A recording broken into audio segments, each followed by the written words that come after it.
Hello friends, फोडणी घरामध्ये तुमचं सर्वांचं स्वागत आहे. तर आज आपण बनवणार आहेत खिचडी भात.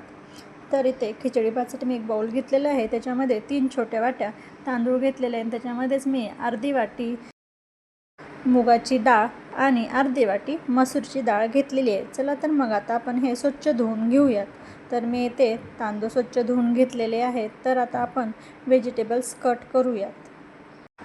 तर मी येथे 5 ते 7 मिरच्या उभ्या चिरून घेत आहे आणि 2 मोठे उभे कांदे चिरून घेत आहे आणि टमॅटो आणि शिमला मिरची देखील उभे चिरून घेत आहे. तुम्हाला अशा सोप्या रेसिपी पाहिजे असतील तर माझ्या व्हिडिओला लाईक करा, केलं नसेल तर सबस्क्राईब करा. तुम्हाला अशा सोप्या आणि झटपट रेसिपी पाहायला मिळतील. तर आता आपण इथे कुकर गरम झालेला आहे.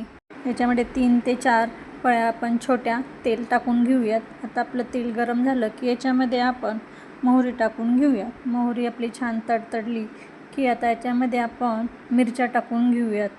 आता या आपल्या मिरच्या छान तळले गेलेले आहेत. तर आता याच्यामध्ये आपण उभा चिरलेला कांदा टाकून घेऊयात आणि परतून घेऊयात. हे चांगलं लवकर शिजावं म्हणून मीठ टाकून घेऊयात. त्यानंतर त्याच्यामध्ये उभी चिरलेली शिमला मिरची टाकून घेऊन चांगलं मिक्स करून घेऊयात. तसंच त्याच्यामध्ये शेंगदाणे आणि टमॅटो टाकून घेऊयात आणि चांगलं शिजलं की त्याच्यामध्ये आलं लसणाची पेस्ट आणि हळद आणि मी तर बिर्याणी मसाला टाकत आहे. हे छान सर्व मिक्स करून घेऊयात. हे छान मिक्स झालं की याच्यामध्ये धुतलेले तांदूळ आपण टाकून घेऊन सर्व एकजीव करून घेऊयात. हे चांगलं मिक्स झालं की याच्यामध्ये आपण आवश्यकतेनुसार गरम पाणी टाकून घेऊयात. आता हे टाकून झालं की लास्टला आपण एक छोटा चम्मच बिर्याणी मसाला टाकूया. म्हणजे याच्यामुळे ना आपल्या खिचडी भाताला भन्नाट अशी चव येते आणि छान लागते. तर मी आता या कुकरच्या 2 ते 3 शिट्ट्या करून घेत आहे.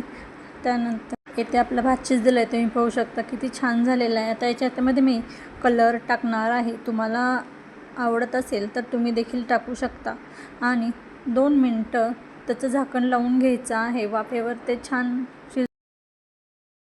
तुम्ही देखील घरी अशाच प्रकारे साध्या सोप्या पद्धतीने खिचडी भात करा आणि मला कमेंट करून नक्की सांगा. व्हिडिओ आवडल्यास लाईक करा, शेअर करा, सबस्क्राईब करा. Thanks for watching.